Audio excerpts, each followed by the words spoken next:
क्या एक हस्बैंड अपनी वाइफ से मेंटेनेंस ले सकता है? तो इसका जवाब है हाँ, लेकिन कब और कैसे?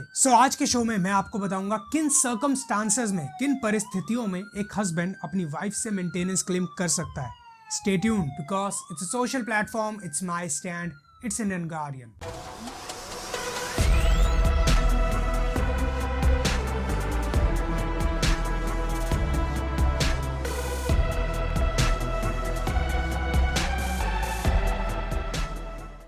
आप सभी ने नो मेंटेनेंस फॉर वाइफ वाली वीडियो पर मुझसे पूछा था कि क्या एक हस्बैंड को मेंटेनेंस मिल सकता है, क्या एक हस्बैंड अपनी वाइफ से मेंटेनेंस क्लेम कर सकता है।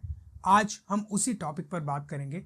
एंड अगर आपने वो वीडियो नहीं देखा है तो उस वीडियो का लिंक आपको नीचे डिस्क्रिप्शन और ऊपर आई बटन में मिल जाएगा। So first and foremost question is what is maintenance. जैसे कि मैं आपको ऑलरेडी प्रीवियस वीडियो में बता चुका हूं, maintenance is a kind of financial support. अगर कोई हस्बैंड अपने आप को मेंटेन नहीं कर सकता है तो ये वाइफ की रिस्पॉन्सिबिलिटी है and vice versa. Next question, क्या एक हस्बैंड अपनी वाइफ से लीगली मेंटेनेंस मांग सकता है? तो इसका जवाब है हाँ। According to section 24 of Hindu marriage act, एक हस्बैंड अपनी वाइफ के अगेंस्ट मेंटेनेंस के लिए एप्लीकेशन फाइल कर सकता है, लेकिन सिर्फ तभी जब हिंदू मैरिज एक्ट के तहत उनका केस पेंडिंग हो। नेक्स्ट क्वेश्चन, वो कौन से सर्कमस्टांसेस हैं, वो कौन सी ऐसी परिस्थितियां हैं जिनमें एक हस्बैंड अपनी वाइफ से मेंटेनेंस क्लेम कर सके। Again according to section 24 of Hindu marriage act, अगर एक हस्बैंड के पास कोई फाइनेंशियल सपोर्ट नहीं है, हस्बैंड के पास कोई सोर्स ऑफ इनकम नहीं है, ना ही कोई जॉब है, ना ही कोई बिजनेस है, और एक हस्बैंड अपने आप को मेंटेन नहीं कर सकता, वो असमर्थ है, तो उस केस में हस्बैंड को अपनी वाइफ से मेंटेनेंस मिल सकता है।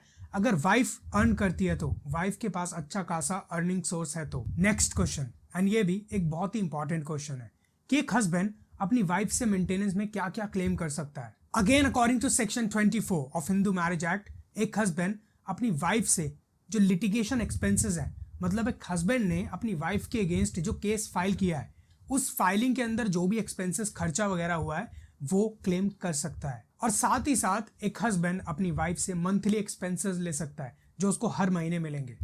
एक इंपॉर्टेंट पॉइंट, अक्सर लोग सोचते हैं हिंदू मैरिज एक्ट है तो हिंदुओं पर लागू होगा, लेकिन ऐसा नहीं है। हिंदू मैरिज एक्ट कुछ कम्युनिटीज पर लागू होता है। अब ये मैं आपको क्यों बता रहा हूँ, बिकॉज मेरी पिछली कुछ वीडियोस में कुछ सिख कम्युनिटी के लोग आ गए थे एंड कमेंट सेक्शन में वो बुरा मान गए थे कि भाई हिंदू मैरिज एक्ट में आपने हमें कैसे इंक्लूड कर दिया। तो उसका जवाब मैं आज आपको देने वाला हूँ। मेरे हाथ में है marriage and divorce laws, and हम बात कर रहे हैं आज Hindu marriage act 1955 section 2 subsection 1 clause B to be precise, and which states that this act applies to Buddhist, Jain or Sikh by religion and also to Hindus because it's Hindu Marriage Act। अगर आपको यकीन नहीं है तो मैं आपको दिखा देता हूँ, बिकॉज कुछ लोग हैं जो यार डिसबिलीव करते हैं। That's it, that's Sikh, section 2 subsection 1 and clause B, Sikh।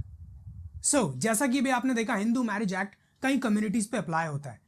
इस एक्ट की इंटेंशन सिर्फ इतनी सी थी कि जितनी भी कम्युनिटीज हैं इंडिया में जिनकी सेरेमनीज एंड रिचुअल्स सिमिलर हैं अप टू सम एक्सटेंट, उनको एक अम्ब्रेला के नीचे लाया जा सके, सो दैट जो प्रोसीजर्स हैं वो सभी पर लागू हो सके। टू कंक्लूड दिस शो, अगर आप एक हस्बैंड हो या एक वाइफ हो, आपको मेंटेनेंस मिलेगा या नहीं मिलेगा ये डिपेंड करता है आपके केस के फैक्ट्स पे as well as आपके lawyer पे।